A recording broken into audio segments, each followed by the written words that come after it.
Today News is brought to you by Dogra A1 Digital Hearing Aid Center Jammu, offering special discounts for the senior citizens and reimbursement schemes for the government employees. Four terrorists traveling in a truck were killed on Thursday morning during an ongoing encounter in the Nagrota area of Jammu and Kashmir's Jammu district.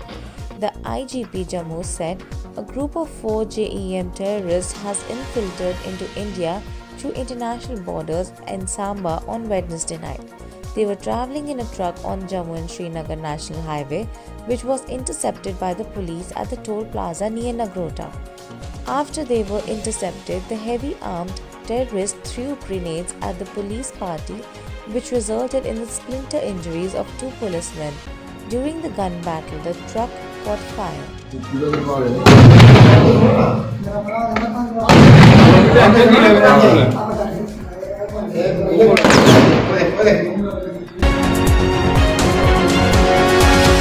Jammu and Kashmir government implements the Forest Rights Act 2006, which was not applicable in the Union Territory for the last 14 years, to grant and safeguard the rights of the forest dwellers.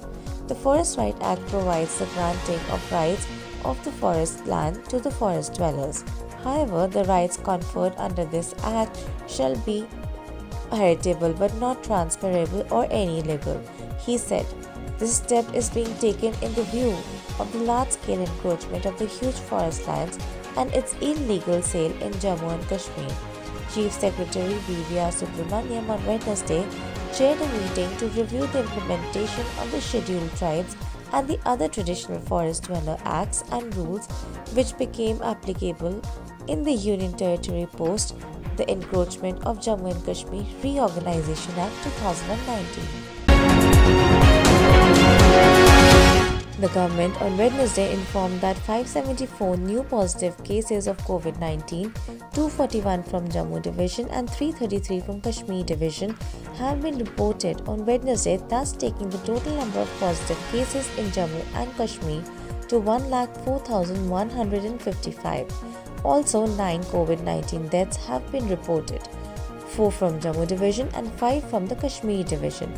Out of 104,155 positive cases, 5,570 are active positive and 96,972 have recovered and 1,613 have died.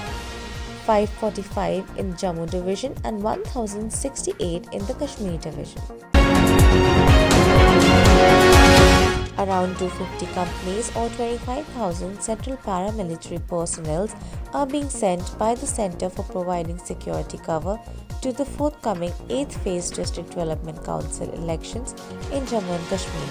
The units have been drawn from various centred armed police forces like CRPF, BSF, ITBP, CISF and SSB. A CAPF company has an operational strength of around 100 personnel. National Conference Vice President Omar Abdullah on Wednesday questioned the rationale behind holding District Development Council polls in Jammu and Kashmir, as he claimed candidates were being stopped from campaigning on the security grounds.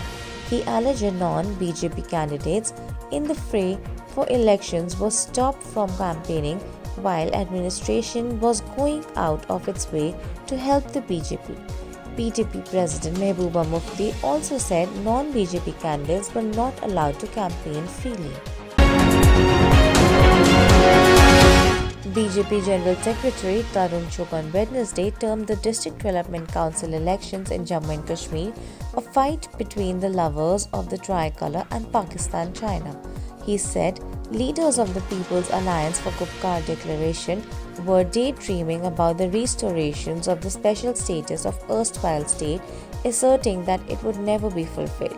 Chugh, Union Minister Anurag Thakur and BJP leader Ashish Sood held a series of meetings at the party headquarters in Jammu over the DVC polls. वो पाकिस्तान की भाषा बोलते थे, इस्लामाबाद की भाषा बोलते थे, वो चाइना की भाषा बोलते थे। मेरे को उसी कड़ी में लगता है कि वो आज गुपचुप गैंग के साथ मिलकर उनकी सपोर्ट कर रहे हैं। अगर राहुल गांधी जी, मैं आपसे प्रश्न कर रहा हूं, अपना स्टैंड स्पष्ट करिए। मैं आप पर आरोप लगा रहा हूं, अगर आप मेरा आरोप गलत है तो जम्मू कश्मीर की जनता को बताएं कि आपका हाथ किनके साथ। Union Minister Dr. Jitendra Singh on Wednesday demanded a thorough probe in the spending of central funds by the successive governments in the erstwhile state of Jammu and Kashmir, which was meant to be placed at the disposal of local body representatives. He also accused Gupkar parties of having all these years denied self-rule and autonomy to the grassroots local bodies, even though these parties always kept this at the top of the political manifesto. The Pakistan Army violated ceasefire twice on Wednesday and restored to heavy firing and mortar shelling in the forward area along the line of control in Poonch district of Jammu and Kashmir. The Indian Army retaliated befittingly.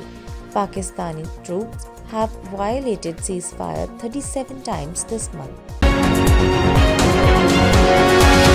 Western Air Commander Air Marshal V.R. Chaudhary on Wednesday visited the frontline airbase in Jammu and reviewed its operational preparedness. The Air Commodore appraised him of the operational readiness of the base and its ability to undertake the assigned operational tasks under this command. He also interacted with the air warriors of the station and its larger units during the course of his visit. Division Commissioner Jammu Sanjeev Verma on Wednesday reviewed the progress on the restoration of Mubarak Mandi Heritage Complex and Jambu Zoo at the meeting with the concerned officer.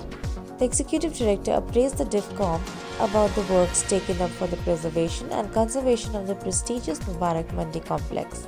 While reviewing the progress of the Jambu Zoo, the concerned officer of wildlife appraised the DIFCOM about the present status of the work on various components of the project.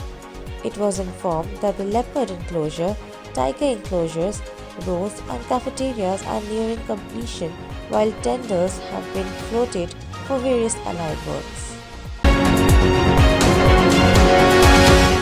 Advisor to Lieutenant Governor Basir Ahmed Khan on Wednesday chaired 18th Board of Governors meeting Sher-e-Kashmir International Conference Centre, Kashmir, Srinagar.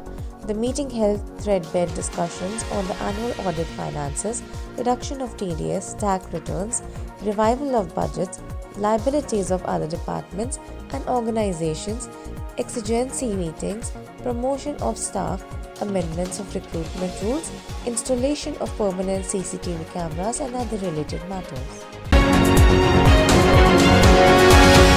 Jammu and Kashmir has evacuated 9,08,587 JK residents stranded in the other parts of the country due to the COVID lockdown via Lakhanpur and through special trains and buses till date amidst the strict observance of all necessary guidelines and standard operating procedures. As per the official data received in this regard, the Jammu and Kashmir administration has received 155 special trains at Jammu and Udhampur railway station from different states and UTs so far, with about 1,40,292 passengers, while about 7,68,295 persons from states and UTs, including 948 from abroad, have been evacuated by government through Lakhanpur till date.